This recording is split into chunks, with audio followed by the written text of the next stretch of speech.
Good evening, everybody. Welcome to How to Rock the Virtual Stage. I'm the Trigger, Rich Bontrager. Welcome back for another great night of insights, coaching, tips, practical application to help you rock the virtual stage, whatever your platform is, whether you're a teacher, whether you're an executive trying to reach out to your teams, whether you're a marketing expert, or maybe a podcaster, or someone like me running shows and having guests on every week.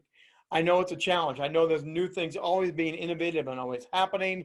And that's why we're here every week, bringing some of the best that I can bring you to share their expertise to help you move the game a little bit further along. I'm sharing from my 30 years of broadcasting experience, 30 years of public speaking. I've had the microphone and camera in front of me for a long time, and I want to help you do a better job of what you're trying to accomplish on the virtual stage. Now, before we get rolling tonight with my special guest, I want to tell you about what's coming up. We have some great dynamic shows and a couple special events coming up that will not be on Wednesday. Oh, and if you missed it, welcome C-Suite. We are welcoming the C-Suite to the How to Rock the Virtual Stage. We are now partnering with them. All of our shows will be loaded up and going with C-Suite as well. That's a great new exciting step forward for us. Now, coming up next week, and Dr. Melina Fausch is going to be with us, and she is a founder, executive communications, and presence coach. She's kind of like me, but a little bit different. She's with the executives talking about stage presence and body language and how to rock really the boardroom virtually. She's going to be a great guest. Come on up next week. Make sure you join us at 6 o'clock Mountain Time. Now, on a special Saturday on the 19th of September, we're going to go with a brand new digital platform. It's called DBI. It's the Digital Business International. They are literally taking us inside of a virtual world for conventions, for speakers, for universities, and they have created avatars, but a way to present and interact in a whole new way. We're going to dive into the virtual world. We're actually going to take a tour with some of the people behind it, and they're going to tell us how to use this as speakers, as leaders, as CEOs. Don't want to miss that Saturday, the 19th. And finally, coming up in 2 weeks, Julie Cortez is going to be with us. Julie rocks as a freelance copywriter, and she is a speaker and a coach. So if you're trying to do the blogs, the content on paper, she's going to help you take what we do here virtually and turn it into content. You don't want to miss these coming weeks, and we have some other great things coming your way that's going to blow your mind. And for those in the C-Suite, stay tuned. Pretty soon, Jeffrey Haslett is going to join us right here on the virtual stage. But tonight, Adam Kipnes is with us. Adam is a business strategist, speaker, author, and we're going to talk a lot about this tonight, podcaster. This guy has been behind the microphone, but he also knows how to turn it into money for people. Business owners are finding him as a great success. He helps them with strategies, practical step-by-steps to turn their dreams into reality. He's a speaker, he's a coach, and here's a cool thing about him. Over 22 people have crossed the 1 million mark in annual revenue. So if you're looking to monetize it, you're looking to turn this from just a fun little thing into something you can make money and a living off of, Adam's a guy. Let's welcome Adam Kipnes to How to Rock the Virtual Stage. Good evening, Adam. Welcome again. Thank you, Trigger. I appreciate being here. It's good to see you again. It's been a little bit. We've met on the virtual stage, and now we get to do this. So it's great to see you. Look forward to having a fun conversation and putting some good stuff out there for the world. So let's talk about that for a second, because the virtual stage has grown. There's speakers, there's podcasters, but the way that you and I have connected through networking opportunities. Now, businesses are leveraging this to network and grow content and grow money. That's how you and I hooked up. Let's just step back there and talk about that a little bit, because you invited me to your platform. Yes, one of the interesting things that happened when this all went down, and I remember it vividly, this was the week of March 16th of this year. Everything was going along nicely. All the virus cases were either outside of the country or on the East Coast. I live in Phoenix, Arizona. Phoenix was largely untouched, but we still had this fear of, well, we better do something. Like, we better lock down a little bit. We don't want to be one of these places that gets a big outbreak. So everyone in Phoenix sort of hunkered down. We went home and we said, all right, we can do this for a few weeks and we'll kill this thing and we'll move on with our lives. But while that was going on, a few friends of mine who, one of them was C-Suite, another one was my friend Laurel, and a few others said, all right, we need to react fast. We need to do something different. We need to get ahead of this. As Jeff Hazlett says, we need to be business first responders. There are people who need our guidance. There are people who need our help. And one of the things that I said was, all right, I know some of these people that are doing this. How can I, in a good way, take advantage of it? How can I benefit from the fact that these leaders and gurus and folks are out there having virtual events? So what I said is I picked up the phone and I said, hey, how can I support you? I saw you're going online. I think it's great what you're doing. What do I need? Do you want me to post it on my page? Do you want me to invite guests? Whatever you need, I'm happy to help. And all of them, it's 3 different groups that I'm a part of, that were communities that I was involved in already, but this was my opportunity to raise my hand and say, hey, I think I can help you. What do you need? And all 3 said, hey, love to have you on. What do you got going on this week? And at the time, it was like, I don't know, my meetings are all canceled. I don't know what I have going on. I happen to have Zoom just because of my podcast, and I was using it for a podcast, but this was still early when a lot of people hadn't even adopted Zoom yet. Maybe they were FaceTiming, but their meetings were still over the phone, or they got canceled. I was supposed to be in Albuquerque that week, and that meeting just got canceled altogether. And so people were in flux, but they said, come join me and let's do something online. And one of the things that we said is, hey, everyone, we're in this situation. The sun's going to come up one day. Don't wait for that. Get going now.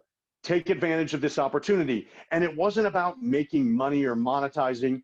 It was about getting eyeballs to buy you, right? I wasn't asking people for money. I was saying, if people will buy me with their eyeballs in this first weird time when they're just sitting there at home and freaking out, maybe when things normalize or they get to know me, now I can monetize it in the future. But it was back in March where I first started reaching out to folks.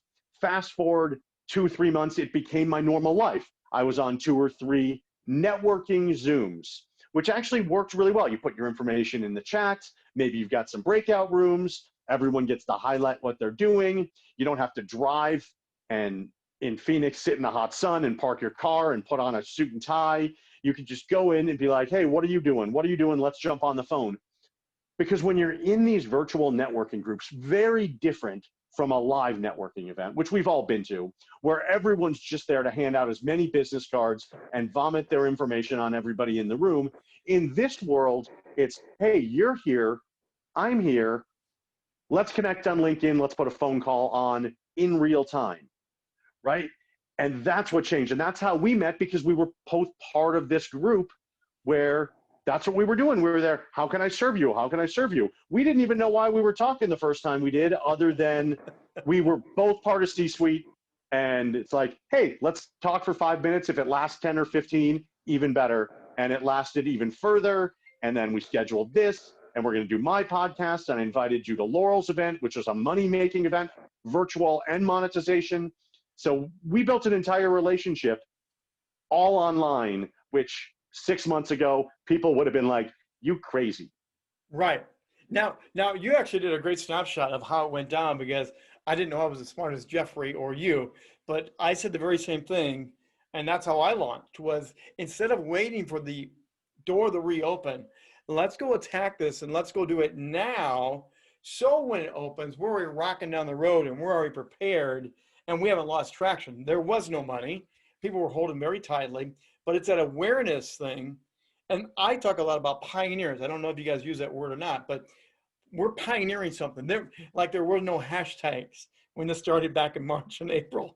There wasn't a virtual stage hashtag. There wasn't virtual presenter hashtag. We've actually created something. And I know you're a creator, you're a strategist. Talk about the strategy of creating something that people would have laughed at 10 months ago, 12 months ago. And now we are doing business this way. And we're doing life this way. I think the biggest learning that I've gotten, I'm trying to pass on to all of my clients, prospects, people I'm talking to, stages I'm speaking on, is everyone talks about uncertainty, right? Uncertainty, financial markets uncertainty, job markets uncertainty, opening up, closing, second wave, what all uncertainty. And I'm telling people, stop it. You know what we are? Certain that this is our life until it's not. Right? So take advantage of it. And from a planning perspective, what I'm conveying to my clients and on stage, and hopefully people will get here, is this is our life until it's not. Don't worry about the not. That's going to happen. Just like this happened, that's going to happen. It may happen in one day and all of a sudden life's normal again, or it may be Thanksgiving of next year. We don't know. So don't put your life on pause. Don't put your business on pause. Just do it. And then think about, all right, what do I do? Who do I serve? And how can I most effectively position myself as a knowledgeable, trustworthy conduit of information? Now, those are three great points. Those are three great, break it down, very simple points that people may be missing right now. Because people right now are fried on how do I do this? Where do I start? And so you just gave us three ABCs. Give those again if you can. Well, number one, think about, all right, who is it that I serve? Like, I happen to be a business strategist, business coach. What I really do is I figure out, where are you today? Where do you want to go? And get really specific on those two things. And then I say, here are the steps to get from A to B. Sometimes it's 100 steps. Sometimes it's 2 steps, depending on where you are, right? And so for me, I want to find normally service-based businesses, people that provide a service and they want to double their revenue. They want to start their business. They need to pivot their business. Maybe they were in face-to-face. I was mostly face-to-face before. I would take people, lock them in their decision makers in a room for 2 days, and we map out their entire business strategy for the next 3 to 5 years on a whiteboard. Yeah. Well, now I can't get people on Zoom for 2 days, right? That's not going to work. So I had to pivot that part. And then also 3 years. Okay, we can plan 3 years. 6 months, really hard, right? So how am I going to pivot my business a little bit? So I said, who are my people? My people are business owners. Where are their business owners going to be? And it happened. C-Suite, for those of you who don't know, C-Suite is not only a podcast network, it's also a television network, but it's also a networking community of business owners, most of whom are doing typically $1 million in revenue. There's a few of us who are working our way there, 500,000 and up, but it's people that have an ongoing business, they're providing a service, and they're looking for other people, right? So that's my environment. So I found C-Suite. There's a group in Phoenix that I'm a member of that also is business owners. So I said, where are business owners going to be and how can I go find them? So that's number one, is who are you going to serve and where do you go find them? So let me pause there for a second, because we're used to BNI.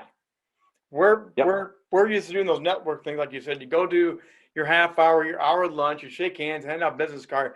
Everything you just described as C-Suite and the other group at Laurel, that's what we're doing now, but online. Other ones are popping up very quickly now. They're realizing people will show up here, they will participate, and you can still gain traction through this. The beginning was, no one's going to do anything. This is stupid. Now people are realizing this is actually really powerful. Oh, it's super powerful, because when you find your audience, and we all have an audience, no matter what it is you do in your life, business, career, you are going to find your audience. So step back and think about, who are those people? Where can I go find them? Once you know where they're going to be, insert yourself into that group and figure out what is it they're looking for, right? Very few people wake up in the morning and say, I need a business strategist. Let me go get one of those guys, right? Yeah, they may type business strategist into Google, or they might type in strategy or strategic planning or a number of different things. But most people know they need help, but their help isn't strategy. Their help is more revenue. Their help is more money. Their help is figuring out how do they manage their employees and not have meltdowns as business owner sitting in his house, 5 employees all sitting at theirs. You know what business owner is doing? Freaking out that his 5 people are all taking naps because he can't see them, right? Right. And yeah, because the Zoom thing was get on camera, have your laundry in the back, have the dog run through, the kid run through, and people had no idea how to professionally engage. There is a code of conduct that is emerging out of this to do what you're describing. And that's a big shift in itself of learning how to educate your team, your staff. Here's how we do business now, you guys. Exactly. And for me, people, and again, I'm using myself as an example just so those of you listening can say, all right, this is what Adam did. How can I insert myself into his shoes and think about it in a different way? Again, people aren't saying what I need is a consultant to come in and charge me a lot of money to tell me how to manage my employees. They're thinking to themselves, I'm not getting my work done because I'm concerned they're not getting their work done, right? And then, so that's what they're thinking. So how can I help them translate their problem into me as the solution to get there, right? Comes back to they have a problem, their current state, and they have a future state that they want, comfort that their employees are available, they are on the phone. Just because they don't answer their cell phone on the first ring doesn't mean they're taking a nap or drinking by the pool, right? Right. So I need to be that conduit. So I want to insert myself in there. And then the third step is how do you present yourself in that environment so people want to take that phone call with you, right? In the old days, and Rich and I probably did this in different ways. We picked up the phone and called random people and said, hey, have you ever considered working with a consultant, right? That doesn't work anymore, even in this environment. Even people are craving to talk to people. We're still not talking to telemarketers and cold callers. So how can we present ourselves in these environments?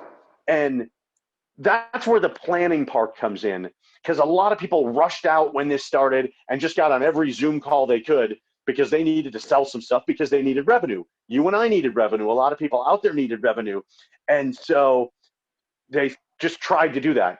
But what I recommended and still do, take a step back and figure out, where do I go? What do I offer? And rather than offering it, what are the questions I can ask to the person, people, group that will get them to raise their hand and say, that's what I need, right? I can tell you I'm a business strategist, but I say, tell me a little bit about where you are today.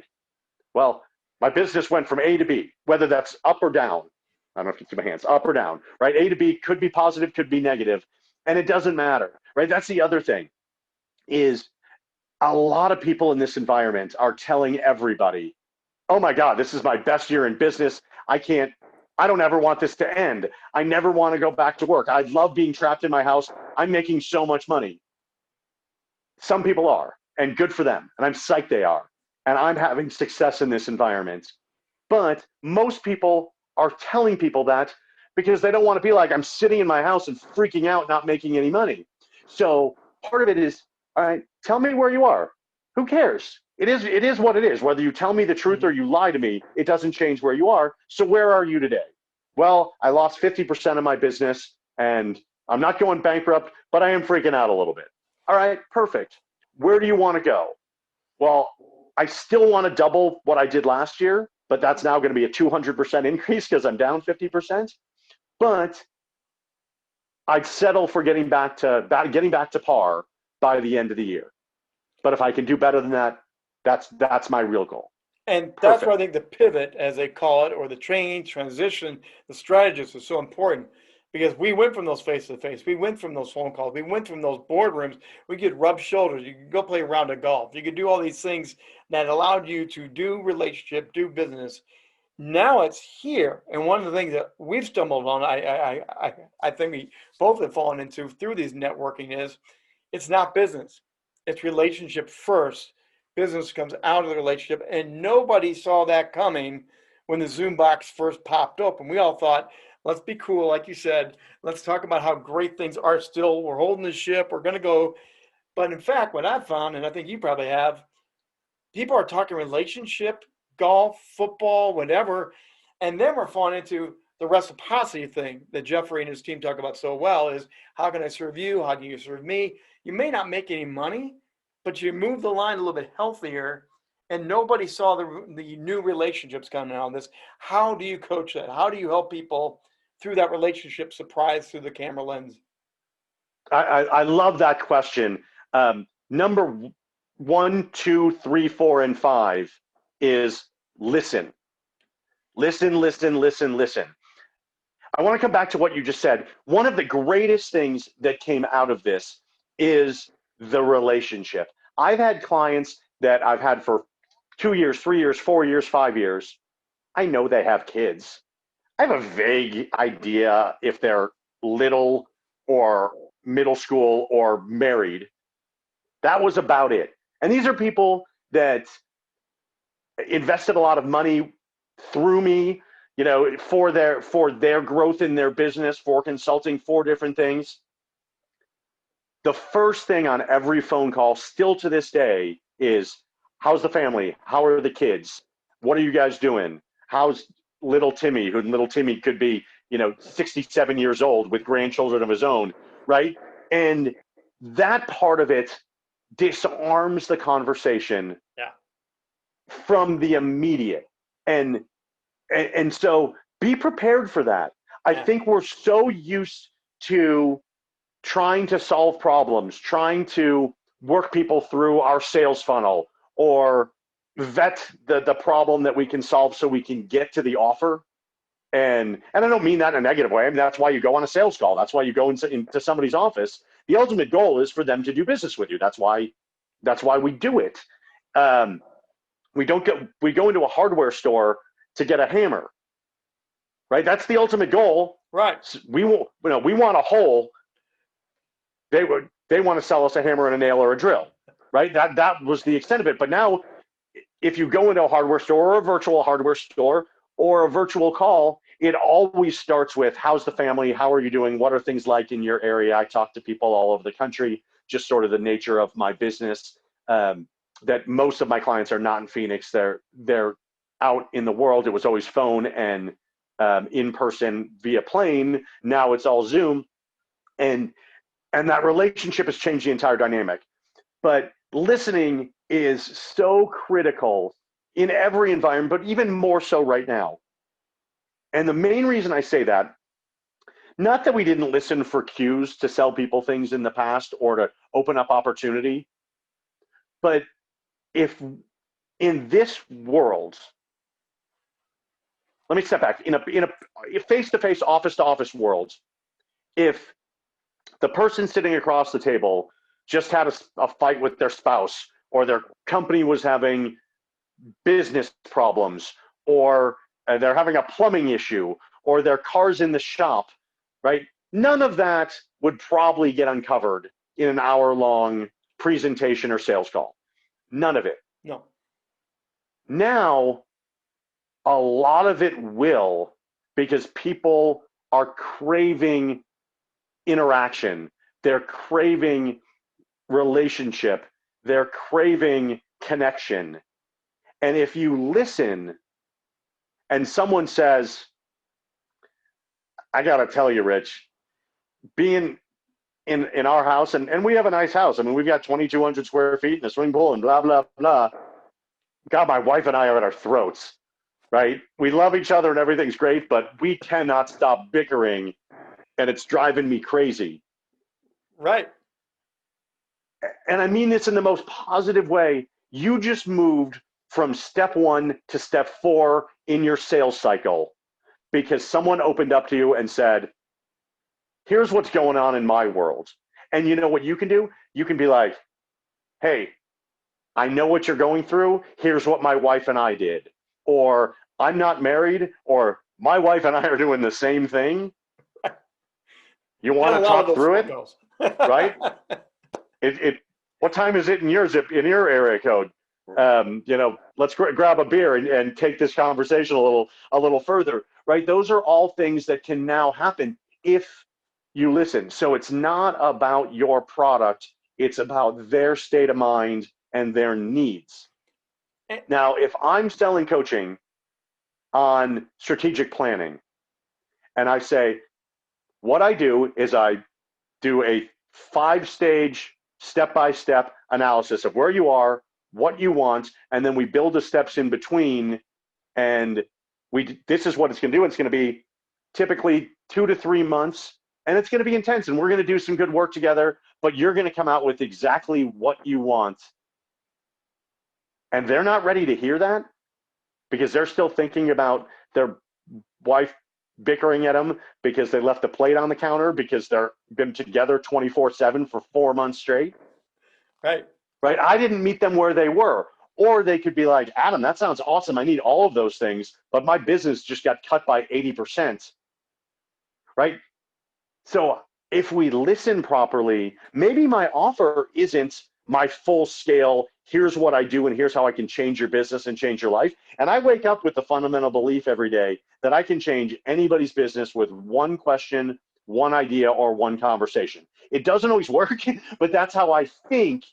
And if I go in saying, hey, I can do all this great stuff, but all they want or all they can afford is, dude, my problem right now is I need to get my head out of my house and into my business. Let's Right. start there. And that's where I think the listening is so important because we can make such an impact on our client if we listen to what their actual challenge is rather than what we think their need is. So that takes me right to a point that I've bumped into the last couple of months, and I call it the COVID fog. As business leaders, as CEOs, executives, we're trying to do 20 things at once, including personal stuff. So the listening on the personal relationship is so huge, but it's all intermingled because we can't get away. We can't get away. And we're trying to salvage the business. We're trying to downsize. We're trying to order whatever it is. I've found that if you can take one thing and take it off the plate for them, you can move the line one step at a time. Instead of attacking 20, they can't do 20 right now. But if you can Yep. give them that one thing that you just talked about, they'll come back for the next thing and the next thing. We're used to packages. This is much more personal and customizable, isn't it? Totally. And if I get into my marketing speak, it's called a downsell, right? Many businesses don't have a downsell. They've got a product, they've got an offer, and they don't have anything else. So what do? They're like, oh, you can't afford my 3-month, $2,700 coaching consulting package? Well, since it's COVID, how would 3 payments of $600 be? And I'll discount it to 1,800 instead of 27. Will that work for you? Right. Right? And not that I don't understand the heart that's behind it, but the message is, I was really hoping you were going to way overpay me at 2,700.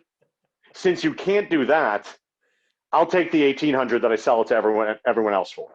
Right? Exactly. That's the message. That's the message that you're sending.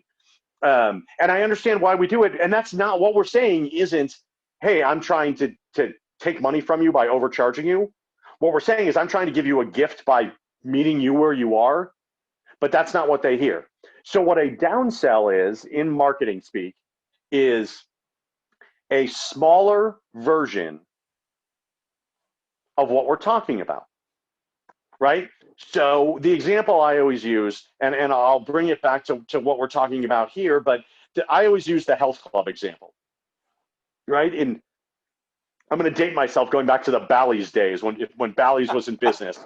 I think they had them in Denver. They've got them in Phoenix. Bally's Total Fitness, right? Yeah. You go into Bally's and you go in and you said, hey, my wife and I did this. And it's 6 months till our wedding and our honeymoon. We're going to the islands and we got to look good, right? And so we go to the gym and they're like, oh, you're going to get a locker and a personal trainer and you're going to get a 3-year membership with us. And we've got a swimming pool and we've got tennis courts. And if you're traveling for business, we've got one in Denver and one in San Diego and one in Seattle, and you can use all of them. And it's $3,500. Yeah. And we're going to break it down to $87 a month for the next 27 years. How does that sound for you? And we're like, perfect. We can afford $87 a month. right? But most people, thankfully, are like, yeah, I'm not spending $3,500 to go to the gym. So they say, understood. You want to test us out? 3,500 is a big commitment. Why don't you do our 90-day makeover? It's only $200. Use everything in our facility for 90 days. And, you know, when you like our classes and you like your trainer, then we can talk about how do we extend this to a longer term. Yeah, it's January 2nd. I know where my head's at. I'm pretty sure that I'm going to bail on this thing by end of January at the best, maybe January 15th. What about our 7-day get to know you package? 7 days, $7, all access. You could bring in a sleeping bag and live here for the next 7 days if you want. Do what you want, $7. How does that sound? All right, I'll go with the $7. Right? And then you join the gym, you go one time, and then you get into life and you never go back to the gym. They made $7 and at least they got something out of it, right? So that's the concept of a downsell. It's not a cheaper version of the same thing. It's a lesser version at a more reasonable price that people, one, give you their credit card. So when they do come back and they say, you know what, that $3,400 makes sense. Perfect, Mr. Kipnes, I'll put it on your account because they've already got your credit card. In my world, it's like, hey, I've got this big thing. That doesn't work for you? I get it. I understand where your business is. Well, let's do something a little different. Let's start out with a phone call. Better yet, actually, let's start out with 2 phone calls, but I'll do it for the price of 1 phone call. And because I don't want to try and overload your brain. Right. I'll give you essentially a gift of my time, 2 for the price of 1. And if I can't help you get to the point where it makes sense for you to invest your corporate savings or to use your credit card because you don't see that I'm going to get you to the point, I get it. Small investment, but I know that I'm going to get my, $300 worth, or you're going to get $300 worth of my information. Right. That works. So think about the opportunity. If someone says no, don't discount your price. Don't walk away. Say, understood. If I can get you this far, not to your goal, but if I can get you this far, what is your budget to achieve that? My Steps budget's and $500. process, steps and strategy, steps and move. Correct. Yeah, because right now we're all stuck. A lot of companies are not moving. Part of it is get that ball rolling. Way back to the beginning of our conversation, we both decided get the ball rolling before there was a ball to get rolling. A lot of companies now are stuck with this and like, how do I get rolling again? Where do I even begin? So it really is steps and process and strategies. Now, one of the things that you just mentioned briefly was content. People are wanting information. They're wanting how-tos. They're wanting content. A lot of people are pivoting to, I can't make the hard, big sales, but I can give you content, and then the sales come out of the content. Now, you're a podcaster. Talk about the podcast movement, content creation, and how you link it in the strategy. Because I'm sure you link it all together, but it's a powerful vehicle right now. Podcasting is exploding as a vehicle to get the sales and get the close, aren't they? Podcasting is the number 1 fastest growing content creation platform in the world. But before we get to podcasts, let's just talk about content in general, right? Again, I'm a strategy guy. I'm a planning guy, right? So content is great, but I encourage everyone to say, all right, I understand content is great. I'm going to put it up on my wall, put it on my whiteboard, so I look at it and see it. I want everyone, though, to step back and say, okay, I buy into content is great. How can content benefit me in the long run, right? And you need to be arrogant. You need to be selfish in how you think about the distribution of content. And I mean that in a really beneficial, altruistic way, right? Because you can put content out there to the entire world. But if Right. you're not speaking to the people that benefit from your content, you're not serving them and you're not serving you, Well, and right? then let me just interrupt for a second because during the beginning of Yeah. COVID, that's what everyone did. We grabbed our phones and we started talking, and people were just saying everything that came out of their mind, and that was content. No, that was you babbling. That was not content, and there was no value in that. People now are taking a step back and going, "That was overload." You talked about that. We got overloaded on just wasted stuff. Now there's a thing called content that has value that you're trying to speak about. Yep, exactly. And yet, taking pictures of your food is not content, right? That's how Facebook started. But if you say, all right, I know I need to produce content, whether it's a podcast or a blog, whichever is your chosen medium. Trigger and I are obviously, we like being in front of the camera. We've got big mouths. We'll talk with our hands. We'll do all the stuff, and so this is good for us. But there are some of you watching that are like, Adam, I'm never doing that. Like, not my thing. Well, maybe blogging is your thing. Maybe a book is your thing. Maybe commenting on other people's things. I always make the joke that I would, for those of you old enough to remember the Muppets, there were the two old men that sat up in the balcony and made fun and offered advice down below to the show, right? That I'm great at that role. I can tell people everything that's wrong with what they're currently doing. And people pay me money for that because they want to know. And then I follow it up with hopefully thoughtful and sage advice on what they should do next. So think about, all right, I'm Adam. I'm great with my brain and I'm great with my mouth. I always tell people that's how I make money, brain and mouth. I am not great with the written word. Yeah. I can write well, but I don't like it. I don't do it. And so I shortchange the reader because I don't enjoy it. So I don't give my all. With my brain in my mouth, I give my all. So this is my stage. For others, it's going to be a blog. For others, it's going to be a book. For some, it's going to be being a guest like we're doing here. How can I serve my audience best? That's where the planning and the strategy comes in. And then you say, all right, now that I know that I like to talk, I've got something to say. And with a podcast, it's awesome because most of them aren't live. You Right. can record it 500 times before you ever have to put anything out to the world, right? I don't recommend you do that. I say put it out there, who cares? But you don't have to put it out if you don't like it. And think about, all right, what is my message? What is my medium? Who is my buyer? And what do I want to do? And this is the biggest thing. What am I trying to achieve?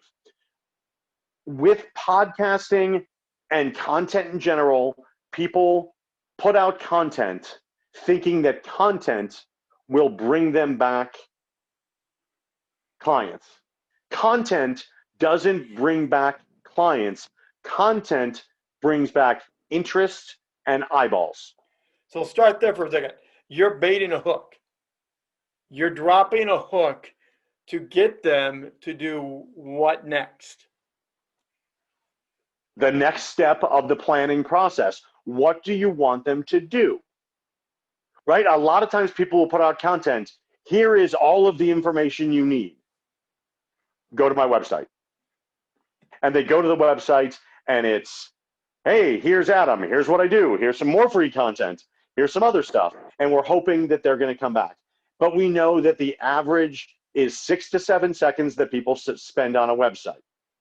That includes Amazon and YouTube. Mm-hmm. People spend hours on Amazon and YouTube. And that tells you that they're not spending 6 or 7 seconds on your website. They're spending 1, 2, or 3 seconds on your website because people are spending so much time on all these others, right? So who do you want to talk to? What is it you're trying to achieve? And honestly, what is it you are trying to get people to do? And with a podcast, when I started mine, I had a very specific intention. My intention was I wanted to talk to successful business owners and find out what they did to achieve their success so I could bring that information, those lessons, back to my clients and prospects. So I wanted to interview a guy who built a business and sold it for $10 million. What were his steps? What were his landmines that he stepped on that I can bring him back and be like, hey, this is what this guy did. Here's how we can avoid it by not doing what he did. Or here's the opportunity that arose and here's how he capitalized on it or she capitalized on it. And one, I don't drink coffee. I actually have the last couple of days, oddly enough, but I don't really drink coffee. And no one wants their brain picked. So I wanted to get out of let's get a cup of coffee so I can pick your brain thing. And I said, rather than spending an hour and a half doing that between driving there and having the bad coffee and the conversation and driving back, why don't I do a podcast? So my intention was I wanted tips, tricks, and secrets from successful business owners that I could utilize for my clients to give them benefit and honestly give me something to sell in addition to what I already do, right? It's more knowledge and serve the person who gave me the information by putting it on a podcast for others to hear, right? So those were my 3 steps. And if you think about whatever your content is, what do you want to get out of it? Who are you going to serve? And how is it going to go? And then as I morphed into being a better podcaster and learning more about what my audience was listening to, because oddly enough, in the podcast world, the data is not great, right? It tells me that I get a couple hundred downloads, but we know if you get a couple hundred downloads, you have at least double that minimum in terms of listeners, because not everyone downloads. Some people are on their computer and they just click on the link. That's not a download. It doesn't count in the data. And so it's somewhere between 2 and 5 times the numbers you might see of who's out there. And randomly, those people will reach out and be like, hey, I listened to your podcast. I loved it. Want to connect on LinkedIn? And I was like, wow, like honestly, people are listening to this thing. And then I started saying, what did you like about it? Who do you know? And then they referred me to other guests, or they said, hey, I think that'd be a great guest on your show. And I know instantly whether they just went to, Apple Podcasts and typed in business and said, let me call that guy. I ask him one question and I know if they've listened to any episodes. But now I can find out, what did you like about it? What did you hear? And what it morphed for me is I was giving great information out to the world. I was getting great data for me that I could bring to my clients, and I was serving the person who was giving me the information. What I was not doing at the beginning, I did not circle that back to me from a business generation standpoint. Monetization. I was putting stuff out there. It was not monetizing at all. No one was calling me up and being like, Adam, I loved what you had to say. I want to hire you to help me. Why? I made it all about the other guy. So, which is great, but it's a problem. So with some time left, let's get some real nuts and bolts here. Because people are trying to figure out how to monetize, how to shift, whether it's a video show like mine or a podcast or whatever it is. There is a connect the dots to the finish line. It's the action step, the call to action at the end, and you usually monetize it. Now, sometimes you do a free gift. Sometimes you'll do a sample. Talk about how to strategize, strategically have that exit ramp so you can monetize. Perfect. And we all need, and that's something that I was like shy to do. Like I didn't want to promote myself because I was doing this podcast and this person, and I've had some really big names. Kevin Harrington from Shark Tank, the guy invented the infomercial. He was on my podcast. Jeffrey Hazlett, who's going to be on the show next week or in 2 weeks, he was on my podcast. Sharon Lecter, who co-wrote Rich Dad Poor Dad, freaking as brilliant a financial mind as you will meet. If you don't know Sharon, go track her down or listen to her show on my podcast. So I had these big names, and I didn't want to, interfere with their genius by saying, hey, if what you need is to make more money, needing a kickstart in your business, that's my specialty. Go download my free book, right? Freebookfromadam.com. It's 8 steps that you need. I didn't want to say that because I felt like I was commercializing these brilliant people's information. Right. But you know what? What I learned is if I don't tell people to go get my book, I'm only serving them halfway by doing the podcast, right? Because I'm doing the podcast. Yes, I'm serving them. I'm giving them information. But if what they need is more money in their business without spending money on advertising, because they don't have any money to spend on advertising, and I don't tell them that I have a book that they can get for free, I am not serving my listeners in the way that I should. And so everything needs to tie back to you, not only for monetization, but if it doesn't tie back to you, you can't serve the person that you are telling people you're trying to serve. Like literally, you cannot serve them if you don't give them a way to be served. And it's like this is a big you give stumbling a block. This is a menu. big thing.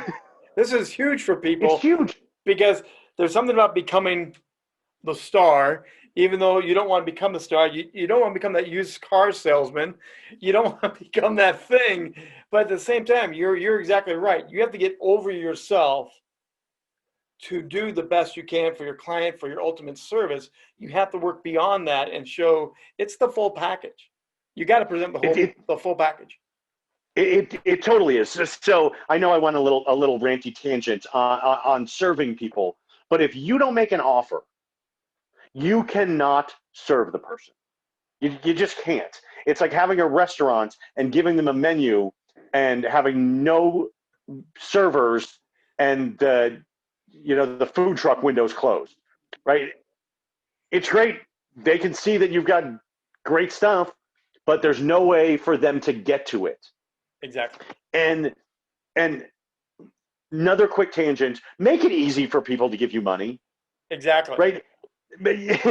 And maybe that's the whole point. Like if you do a podcast, and I encourage everybody, do a podcast. There are 750,000, give or take, podcasts out there that are active, and active means more than 6 episodes, which is really weird. There's like 1.5 million if you include the ones with under 6 episodes, because people get ahead of steam and then they freak out and they're like, no one's listening, I'm a loser, and they shut it down, right?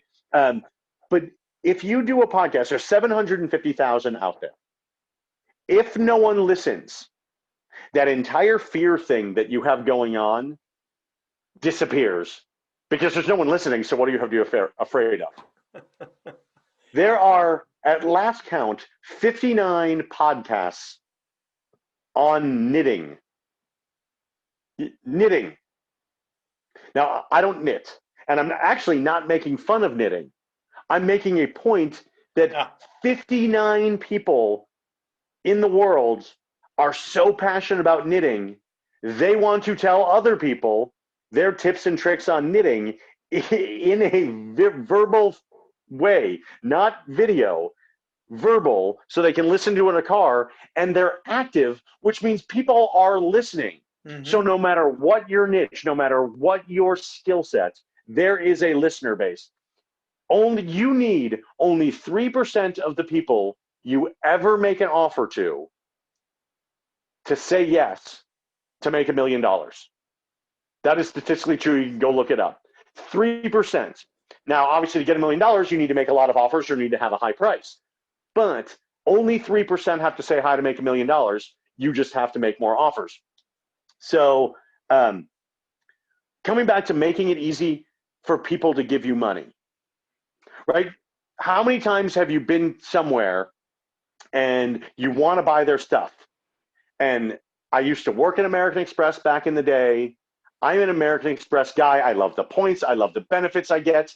They pay for $200 worth of Ubers a year. They pay for my cocktails on the plane because I have the American Express card. I love their benefits. I go to a store, a restaurant, a bar, and I try and give them my American Express card and say, sorry, we don't take American Express. I'll pull out my Visa because I already consumed the product if it's a restaurant or bar. If it's a store and I don't need that thing, I'm 50-50, right? I get American Express charges twice as much as Visa and MasterCard, but that twice as much just cost them me as a customer. Or I had a guy the other day that was trying to sell me something and he didn't take American Express. It was virtual. It was a small item and it's kind of a niche thing. It's a guy sort of working out his house. He's building his business. I was like, how about Venmo? And he said, what about Cash App? I'm like, dude, I don't know what Cash App is. He's like, oh, it's like Venmo. I take that one. I was like, now I have to go and set up my account and do all this stuff to give you money. Right. It's $20. I didn't give him the money only because I was doing other things. I didn't set up my Cash App thing. And all of these are not very hard. It's like 3 minutes to set up a Venmo account. But make it easy for people to give you money. All right, circling back. Tangent. But if you've got a podcast and you don't say, hey, here's how you can reach me, or grab my free book. And if you don't have a free book, I will walk you through how to get a free book. You already have the content. I will show you how to put it in a book form easily, inexpensively, both for my time and your work. And then I'll show you where you can get it done for under $100 probably. And you've got something to deliver. But if you make people guess what your website is, right, guess how they can track you down, make them find you on LinkedIn, you're making it hard for them to give you money. They may love you. They may trust you. They may instantly feel like they have a connection via what they hear on a podcast, your podcast, someone else's podcast, which is another thing. Do your own podcast and do other people's podcasts and then swap. Boom. And do all of those things. But don't be afraid to be like, hey, go to freebookfromadam.com, download my book. It's free. Yeah, I'm going to want your email address. I'm not going to spam you. And if I do, hit the little unsubscribe button and be like, I hate Adam, but his book was pretty cool, right?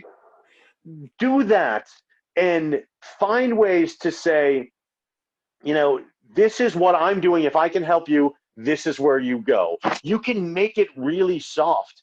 And for those of you that are, you know, need a kickstart, are looking at the world and saying, all right, Adam, I get it. There are things I need to do. How do I do this podcast? How do I do these things? If you go to 100-Day Sprint to Christmas Facebook group, I'm doing a free 100-day sprint starting on September 16th, which is 100 days from Christmas. And what we're going to do, we're going to bring together, whether you want to start a podcast, whether you want to write a book, whether you want to grow your business, whether you want to lose weight, whether you want to paint your house. I don't care what your thing is. You figure out what your dream, what your want, what your desire. All right, we're now September and it's COVID and my business isn't where I want. This is what I need. We're all going to come together for momentum, for motivation, for accountability. I'm going to walk you through for free for all the charter members who jump in. You're now going to be in the 100-day sprint group, and it's a Facebook group. It's new. I'm putting it out there. I'm not charging anyone. I'm going to give you all my stuff for free because I know that you're going to get what you want, and you're going to be like, that guy Adam's the man, or Adam, I need to do the next level, and now I want to hire you, right? That's what we need to do. If I don't tell you that, and you need a kick in the butt, you need a kickstart, you need someone to hold your hand through the process, and you don't have any cash to do it, I didn't serve you, right? So is that an advertisement? Heck yeah, it's an advertisement. But is it valuable to you? I hope it is. And if it's not, then you can send me an email at adam@coachwithak and say, dude, you're arrogant and you're loud and you're obnoxious and you're over salesy. I just want you to think about this. Use the ones that work and go with it. Don't shortchange yourself by thinking you're being salesy, because the other person listening may be begging for your offer because they need your help. Adam Kipnes, that was great. Make sure, again, tell us that Facebook group. That is a great launching pad. You may have other things. I think for the people that watch and listen to this, that's a great thing to say, come join us because it's brand new. It's brand new. This is my passion. I woke up at 6 o'clock on Sunday morning, Labor Day weekend, right? The only weekend really of COVID, because it was still weird for Memorial Day. For Labor Day weekend, I can sleep as much as I want. I'm up at 6 a.m. and something in my head says, how far is it till Christmas? Is it 100 days? And I actually get on Google. I'm like, well, how many days is till Christmas? And it was 110. I'm like, perfect. 100 days to Christmas. Because I know there are people, me included, like there are things that I want to do. I want to help 1,000 people between now and Christmas get what they want. That's 10 people a day, 100 days, 10 people a day for 100 days. That's my intention, right? So I said, let me start a Facebook group that says 100 days till Christmas, 100-day sprint till Christmas. We're going to go fast. We're going to go hard. We're going to do it every day. We're going to do lives. We're going to do Zooms. Just go out there and join. I'm not going to spam you. I'm not going to sell you. I'm going to bring in motivational people. Hopefully I can get Trigger on there to talk about his version of what we're talking about. How do you rock the stage? How do you use this 100-day sprint to get in front of more people and do so with power and integrity and authority and all of the stuff that he does? I'll bring in people. I'll ask for feedback and be like, hey, what do you guys want? And hopefully there'll be a community, right? The goal is 200, 500, 1,000, 5,000 people. Hopefully this thing goes viral and people come out. But if there's 7 of us, we're going to hang out with 7 people for the next 100 days and get everyone what they need. So go to 100-day sprint to Christmas as the Facebook group. And I don't know if we're live or not. We are live, but we're going to be recorded tomorrow. Go to 100daysprint.com. I was amazed it was available, but I bought it. I invested $11.17 in this venture, and I'll have the website, and it'll direct you with a link to the Facebook group. Come join us for free, nothing to buy. I want to make sure that you hit your goal for 2020 by Christmas, so you can wake up Christmas morning, you can open presents. Truth be told, I'm a Jewish kid. I will have opened my presents with my wife during Hanukkah prior to that, but Christmas seemed like a good time, so you can then spend the next 6 days of the rest of the year basking in the success of losing 20 pounds, making 50 grand, hiring new people, changing your business, writing your book, all of those things. You can do all of them in 100 days, and we're starting on September 16th. Adam Kipnes is playing Santa Claus for you, everybody. That's it right there. Adam, we will have that in our show liner notes. It will be underneath. And Adam, it's been great to have you on here again. Business strategist, speaker, author, and podcaster, Adam Kipnes. When we're done, everything will be in the show notes. You can follow, like them, find them on Facebook, LinkedIn. Make sure you do all that. Don't forget, coming up. And it's all at Adam Kipnes. Everything is at Adam Kipnes. Instagram, LinkedIn, Facebook, all at Adam Kipnes. Just seek me out there. Let me know how I can actually, honestly help you. Hopefully this was beneficial for the people out there, really. I appreciate you and you giving me the stage. That's awesome, man. No, this has been great. Full of great content. Next week, we're going to pick up the conversation, and we are going to have Milana Fausch with us. She is a founder, executive communications and presence coach, public speaker, and a leadership communication person. She does a lot of stage presence, but executives. You want to join us for that. And don't forget about our very, very special. We're going to do Saturday night, September the 19th. We are going to be live, but we're going to go virtual inside a new virtual platform for business leaders, teachers to actually interact in a virtual world. It's a whole new way to do presentations and coaching and leadership. You don't want to miss it. September 19th, that's a Saturday night. And we're going at 3 o'clock in the afternoon Mountain Time for that. Thanks for joining us tonight on How to Rock the Virtual Stage. I'm the Trigger, Rich Bontrager. And by the way, if you do want coaching on how to rock this thing, reach out to me. Go to my website, richbontrager.net, and find out about laser coaching. We talked about how to do this in smaller chunks. Reach out. I will help you do this in ways that will be action-oriented, step by step, and you'll succeed exactly where you want to be. It's not a program, it's customizable one-on-one coaching. Until next time, on the Trigger, Rich Bontrager. Thank Adam Kipnes and Ben for joining us, and we'll see you next time on How to Rock the Virtual Stage.